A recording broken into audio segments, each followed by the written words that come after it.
আসন্ন জাতীয় সংসদ নির্বাচনকে কেন্দ্র করে দেশের প্রধান রাজনৈতিক দলগুলো এখন নারী ভোটারদের প্রভাবিত করার লক্ষ্যে নানা কৌশল গ্রহণ করছে। বিশেষত মাঠ পর্যায়ে নারী সংগঠনগুলোর তৎপরতা বেশ চোখে পড়ার মতো। রাজনৈতিক দলগুলোর দৃষ্টিভঙ্গি ও কর্মকৌশলে নারীদের সক্রিয় সম্পৃক্ততা যে দিন দিন কতটা গুরুত্বপূর্ণ হয়ে উঠছে সেটি এ থেকেই বোঝা যায়। বর্তমান পরিস্থিতিতে দেশের অন্যতম রাজনৈতিক দল জামায়াতে ইসলামীর নারী সংগঠন সারা দেশে নিজেদের কর্মীদের মাঠে সক্রিয় করে তুলেছে। প্রথম আলোর এক প্রতিবেদনে বলা হয়েছে, জামায়াতের নারী কর্মীরা ইতোমধ্যেই ভোটারদের মধ্যে কাজ শুরু করেছে। বিশেষ করে নারী ভোটারদের লক্ষ্য করে জামায়াতের এই কৌশল মোকাবিলায় নারী ভোটারদের লক্ষ্য করে বিএনপিও নারী সম্পৃক্ত কর্মসূচি নিচ্ছে।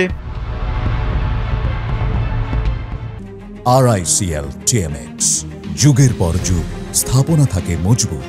বিএনপি নারী ও শিশু অধিকার ফোরাম নামে একটি সংগঠনকে কার্যকরভাবে মাঠে নামানোর সিদ্ধান্ত নিয়েছে। 2019 সালে গঠিত এই ফোরামের আহ্বায়ক হিসেবে রয়েছেন বিএনপির স্থায়ী কমিটির সদস্য সেলিমা রহমান এবং সদস্য সচিব হিসেবে আছেন ঢাকা জেলা বিএনপির সাধারণ সম্পাদক নিপুণ রায় চৌধুরী। তারা মাঠ পর্যায়ে নারীদের মাঝে বিএনপির রাজনৈতিক বার্তা পৌঁছে দিতে এবং নারী ভোটারদের অধিক সচেতন করতে নানা কর্মসূচি চালু করছেন।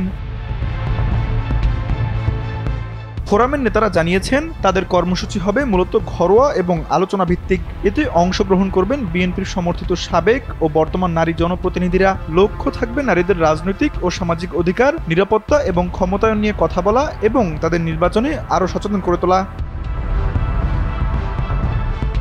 বিএনপির এই কর্মসূচির সূচনা হবে খুলনা বিভাগ থেকে। 14 অক্টোবর খুলনা জেলা ও মহানগর, বাগেরহাট ও সাতক্ষীরায় এই কার্যক্রম শুরু হবে। পরবর্তী 2 দিনে যশোর, মাগুরা, ঝিনাইদহ, নড়াইল, কুষ্টিয়া, মেহেরপুর ও চুয়াডাঙ্গা জেলায়ও এ ধরনের কর্মসূচি পরিচালিত হবে। এতে ফোরামের কেন্দ্রীয় নেতৃত্ব সহ সংশ্লিষ্ট জেলার বিএনপি নেতারাও অংশ নেবেন।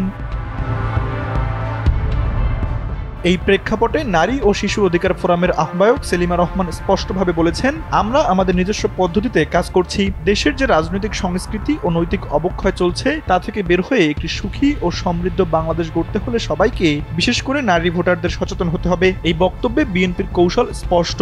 তারা নির্বাচনী লড়াইকে কেবল প্রতীক ভিত্তিক না রেখে সামাজিক ও রাজনৈতিক মূল্যবোধের জায়গা থেকেও জনগণকে, বিশেষ করে নারীদের সম্পৃক্ত করতে চায়।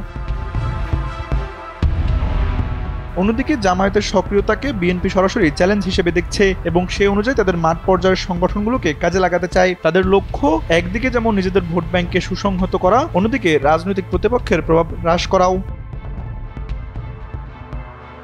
সব মিলিয়ে বলা যায়, আসন্ন জাতীয় সংসদ নির্বাচনকে ঘিরে নারীদের ঘিরে যে কৌশলগত অবস্থান তৈরি হয়েছে তা নিঃসন্দেহে দেশের রাজনীতিতে নারীর গুরুত্বকে আরও এক ধাপ সামনে এগিয়ে নিয়ে গেছে। তানভীর আহমেদ, NPB।